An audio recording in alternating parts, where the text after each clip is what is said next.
great, it's like big lion. You ain't gonna do nothing. I'm gonna bust you over. So you lower your voice. Now, this is the last thing I'm telling you. And you can call me at any time, and Brian can tell you how to reach me, so we can talk at any time after this if you have something specific we'll apply this to. How many of you watched the O.J. Simpson trial? We went Husky. It ought to be required for this reason. A required course in intenseship. I don't care what the judge or the prosecutor did. Johnny Cochran said, "Thank you, Your Honor." That guy won that case with niceness. Marshall Clark, the opposing side, he never minimized them. His statements was honorable. He honored them because it's about getting the jurors to see his position. That has nothing to do with whether you agree with the outcome of the trial or nothing, but it's a classic case of how you can win if you remain compassionate in your communication. I don't care how difficult, and a person's life is at stake in this situation. I think it was a life sentence, it might have been an execution if he'd been found guilty. And Johnny Cochran never got rattled. That's how you win. That's how you win. And when I say win, you win by getting the person to see what you see so they'll feel what you feel. That's how you do it. All right, let me stop and take questions and then do the rest. Yeah, you're free. Big kiss now. Yeah, get over here. All right? Commitment, communication, passionate, and complimentary. So you start thinking in terms of how can I complete? What makes this person feel whole and healthy? And start practicing that. Listen, I'm serious. The reason I know this works is I never used to do any of this. When my sons came along, I used to argue them into submission and demand of them. And now, let's see. Let me see if we can read something right quick if we're still. See, I don't want to win the arguments anymore. Here's what I'm looking for now.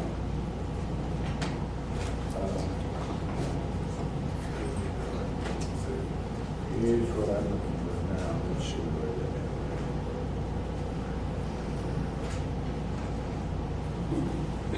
at. Okay. My daughter-in-law put on Facebook that my oldest son is teaching a session at the men's retreat. Well, I'm going to read her statement, okay? She said, Terrence is teaching a session at the men's retreat this weekend. I'm so proud of him. That's what she said. That's what his wife said. So I sent a note back and says, great. Well, now that was on the 27th when she sent that. 27th. This past Wednesday, she sent a note back and said, Terrence has been asked to preach on the 9th. He's excited. Okay. Terrence, my oldest son, lives in Smyrna, Tennessee. He's a member, he and his family are members at the Smyrna Church of Christ.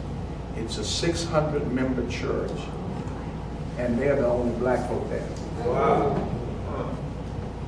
So I wrote back to my daughter-in-law. I said, you have cultured him into a spiritual man. They wrote back and said, thanks, Dad. That means so much. See, that's what I'm looking for. I'm looking for them to be encouraged when it's all over. See, I could have wrote her back and said, well, it ought to be preaching. He's been hearing me preaching all his life. Y'all see what I'm saying? See, I could have said that. I could have said he should have been preaching years ago. What are you waiting for? So I could have said any of that. right. But that's not what I wanted. I wanted the type of response, because my daughter-in-laws, here's what I told my daughter-in-laws, even before they got married. Once I found out my sons were getting married, I took my daughter-in-laws out and I said, I want you to understand, you are not my daughter-in-law. You are not becoming my daughter-in-law. When I said that stunned them, because they're like, what's behind this? I said, you are becoming my daughter. You're not going to be my daughter-in-law. You're going to be my daughter. Okay? And then they're like, thank you, wow. And then I said, now let me tell you what that means.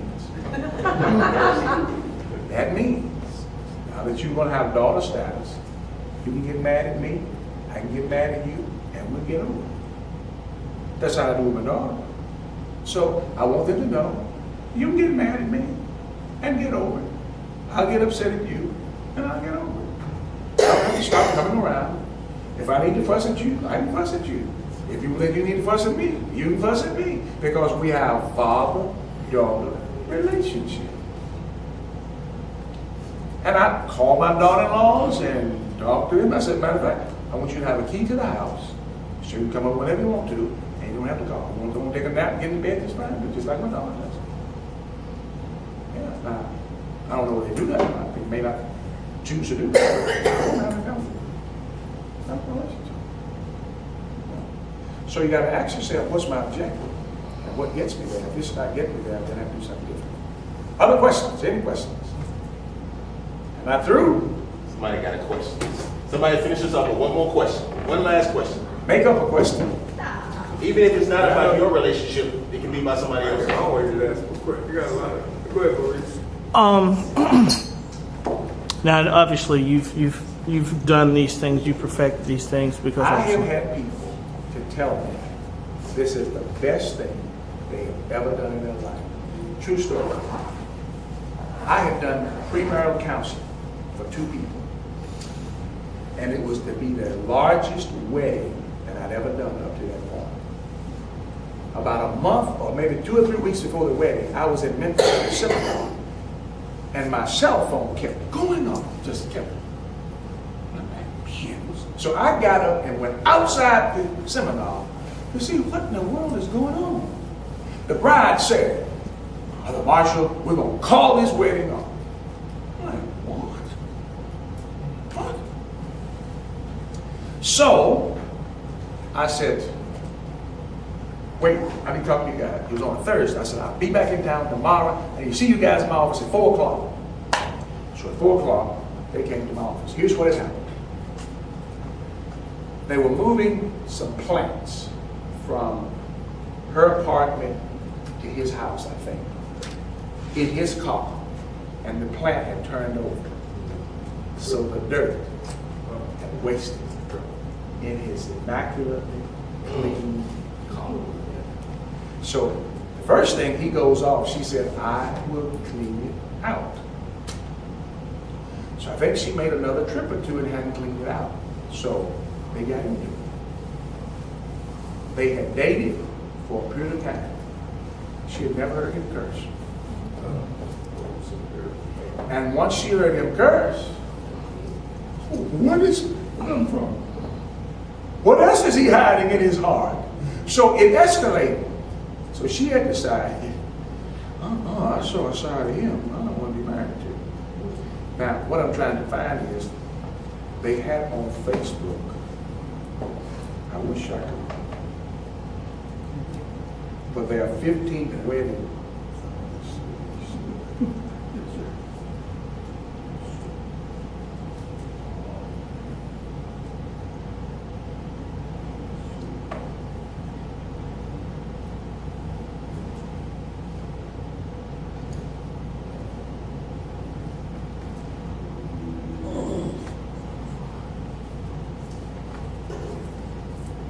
Yeah, it's here. I require people to write their own wedding vows. She put on Facebook, I'm going to read her wedding vows she put on Facebook. With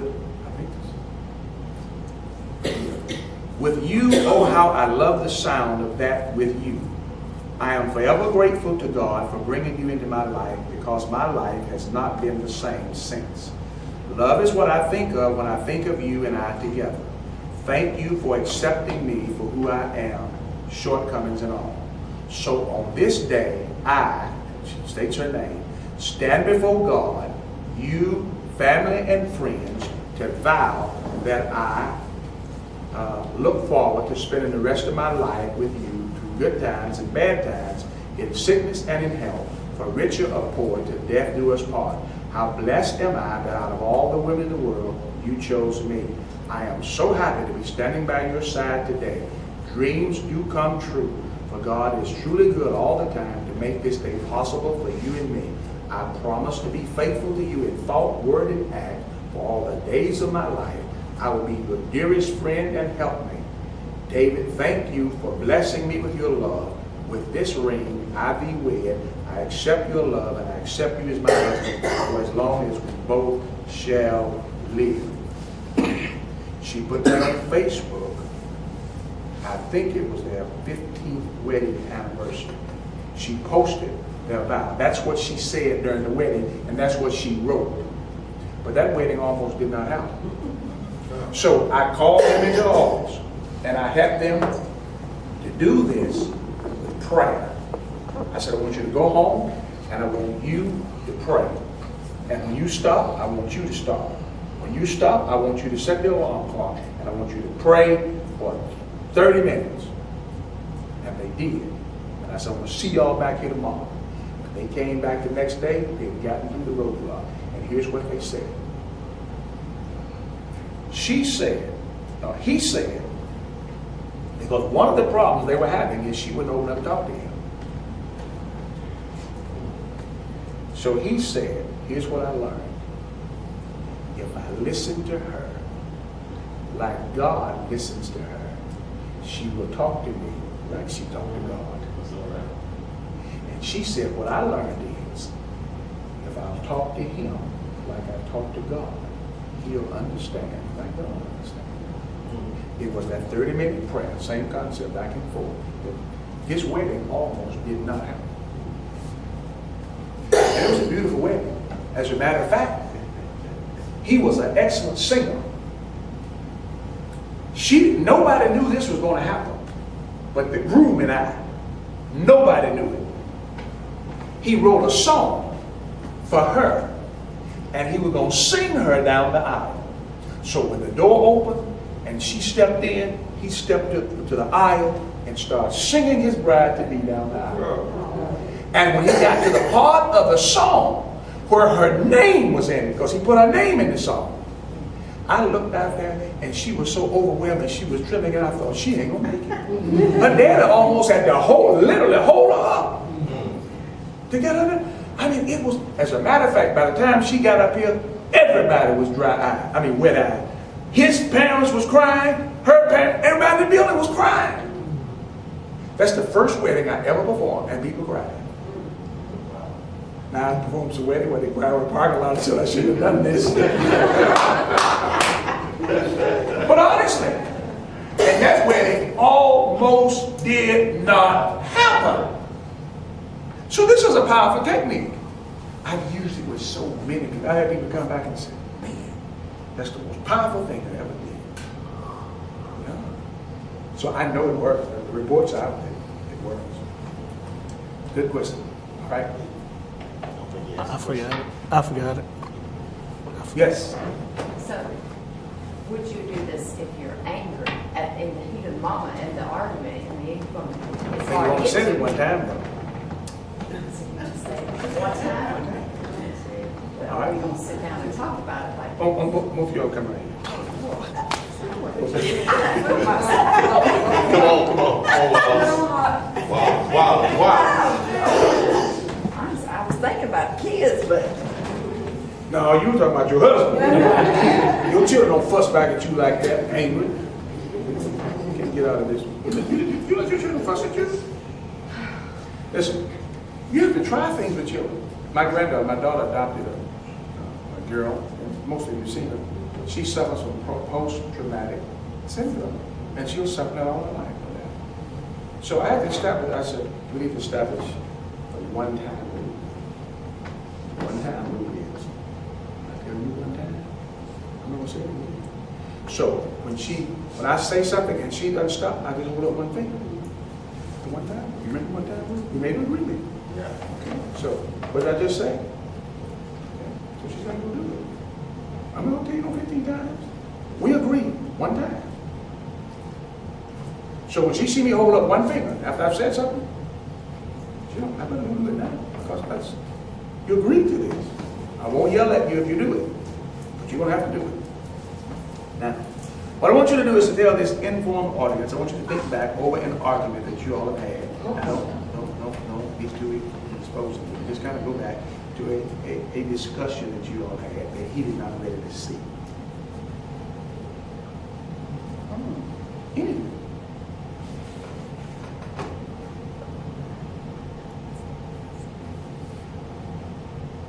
There was one time, our oldest son, and I felt that the discipline that he wanted to do was too much. The son felt it was too much. I felt like it was too much. What discipline did he want to do? Well, the discipline he did, it was one time that he spanked me. Okay. And I felt that it was that he had spanked him too hard. So you felt he spanked you hard. So what did you say? So he spanked him too hard. You shouldn't have done that. Okay. So you think you shouldn't have spanked him too hard? Okay. Now, is that a matter of opinion or that's research conclusion? Or I mean, what's the basis of that position? At the time, it was a matter of opinion. So you expressed to him your opinion. Do you remember what your response was? No. What was his response? He just shut down. He didn't say anything. So, And watch this. Why should he say something? You told him your opinion.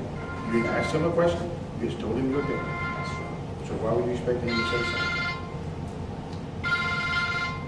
I'm saying that I shouldn't have. Now But watch this. Now, here's what happened. Here's what happened. Take your deep breath.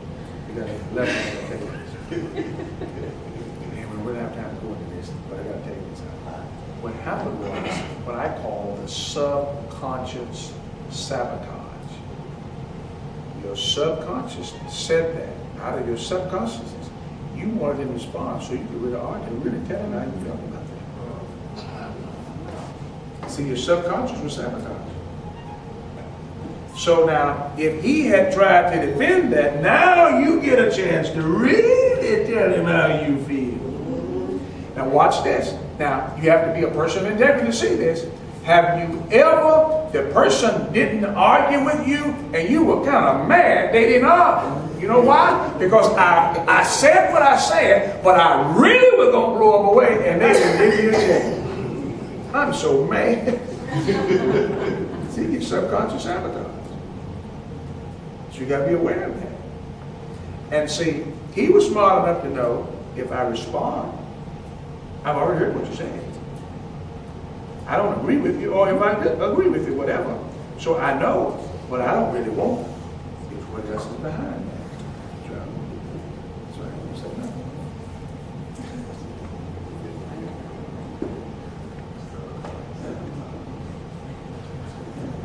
Yes. That's what I was getting to when I asked you a question about receiving. Assuming I had a similar situation when my daughter was young. And she did something to sass Sylvia one night, and I spanked her. And Sylvia and I went in the other room, and she told me the same thing. And I had received that. I felt so bad about it. And it was really bad. I felt really bad about it. Because I knew I did kind of hit her a little bit too hard. But it's about being able to receive. You can call it criticism or whatever, but be open to receive it in the right way. So what you have to do is, you have to say, honestly, I spanked you. Yeah, that's what I did, yeah. Yeah, we're doing it. Yeah. Then what you have to do is, okay, since he didn't see it, he didn't See my point? So maybe a day later, when you all are watching TV, you might say, do you think that if we use a different form of discipline, it might work? Or it could be effective? You wait until there's an objective time. She don't keep pushing the argument now because you don't hear that now. But he might hear that later. Did I see your hand? Oh. Yes. My hand was up. It seems like the whole premise of tonight is the majority of it is about communication and how to, and having that skill set. And so my question is that it's twofold. One, when you have a relationship where, whether you've been married for a short amount of time or a long amount of time, but the two individuals have different sets of communication skills, how do we bring that to level so that the community, so that we're dealing with the same thing and so that we have a better outcome? A preacher used to preach in Memphis. I was told he said this. I know him and I know his personality. He would have said something like this. He said he preached a sermon one time and he said to people, it ain't my fault if you don't understand what I said. Get your dictionary. No, if you're going to send the signal, you have to make sure that the receiver can understand the signal that I'm sending. So I may have greater communication skills than you. So I've got to understand how you receive this. Because you cannot respond until you get my signal. So I have to get the signal where you get it. Because it's about not showing you up. It's about getting you. See, your objective is to get him to not discipline the child the way he did or as severely as he did. That's your objective. So how do I get him to see that? See, that's what you got to do. So you have to, how do I get him to see that? Jackson was about 4. Really? You want me to remember something from 4 years ago? Well, the reason why I remember, can I say, the reason why I remember, so I had called my grandmother, and Granny, you know what he just did? He popped Jackson, and he's going to work on him. And she said, first of all, you need to understand that there's 2 parents, and just because you carry the child does not mean that he is not the parent too. Praise the Lord for grandma. And I'm getting, I mean, honestly, I was hot-headed. I'm thinking, you must be taking my side. And she, but that's my granny, so I ain't gonna say nothing. She said, you got to understand that is his father. Now, and just like you said, she said, Howard, if he had spanked it too hard, did you show the mark? Did you ask him? No. She said, well, then you should have said So you didn't even show him. no. See, I was. see, that's, you got to show him information. If he sees, see, here's what happens. You have to assume he loves the child as much as you do. I know what you're talking about. I was popping on the butt. I said, he likes And I it. understand that now, but as that was the first time he had actually really whooped him, I think. You know, He got up at 4 and didn't get a whipping? My goodness. Well, I mean, I gotta remember too, based on what you said too, like especially with my oldest one, all I gotta do is say it to him, and he just straightens up. And for So me, like when I popped him, because I remember what she's talking about. I popped him once. She can tell you anytime I've ever whooped my children, I've only had to pop them once. I always use my hand, and that's it. I don't use a belt or anything else. Pop them one time on the bottom with my hand, and that was it. That's what I did. I got in trouble. My children. You have your hand up? Yes. Well, how can you communicate with someone when they are jealous of the kids? Well, those are things that you, when you are looking, let's say a person talking about husband and wife, you're looking for a balanced minded spouse. Don't get hooked up with a jealous, crazy person. Don't do that. But now, if you're already in that situation, you have to take into consideration. Now, generally speaking, fathers and mothers see things different. My wife always thought, I'm trying to make these children be adults too soon. So guess what? I wanted to teach them to iron. She said, hey, bro, you trying to... So I just waited until she went to Walmart. When she got back, the children to iron. In 20 minutes, I taught my children to iron. My second boy was like 7. And since the time they have been 8 years old, their mother has never had to iron anything for them. So I just waited until she left. And so when she got back to the house, they knew how to iron. Guess what? She never complained about them knowing how to iron. I never brought it up again. We disagreed over a lot of it. She thought, oh my goodness. I subscribe to the philosophy that if you have children, parents do not do housework if you have children in the house. You train the children. So I trained my sons to cut the grass. So he is 12 years old and he cuts the grass. Oh, his mother just died. She just... Okay? After that hot sun. So what I did was, I let him stop. Okay? It wasn't that cool. No, I let him stop. As soon as he put the lawnmower up, he pulled off his shirt, called his buddies over, and they were playing basketball. And sweat just running everywhere. So I said, so sweating hurts him more if he's walking on the grass than it does if he's running around the house. I mean, he's sweating profusely. Playing basketball. So sweating, pushing the lawnmower, harmful. And sweating, basketball.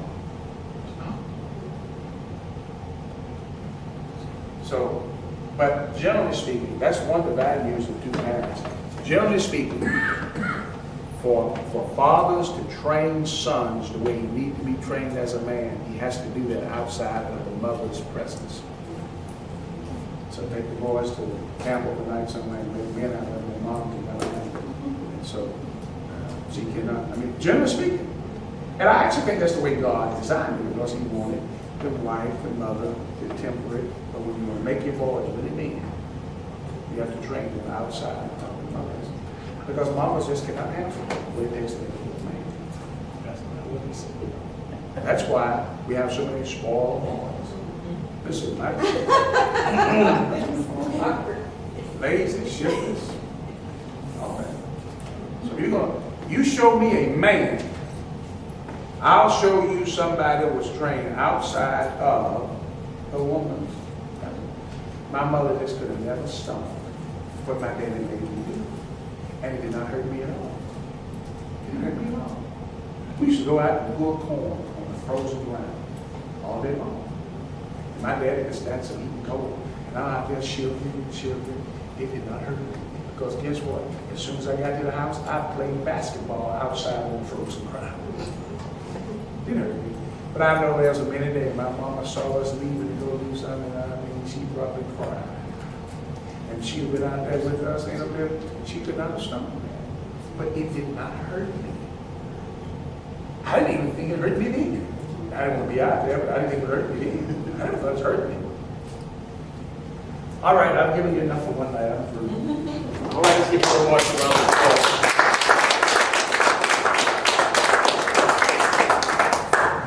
Now, by a show of hands, did this help out anybody?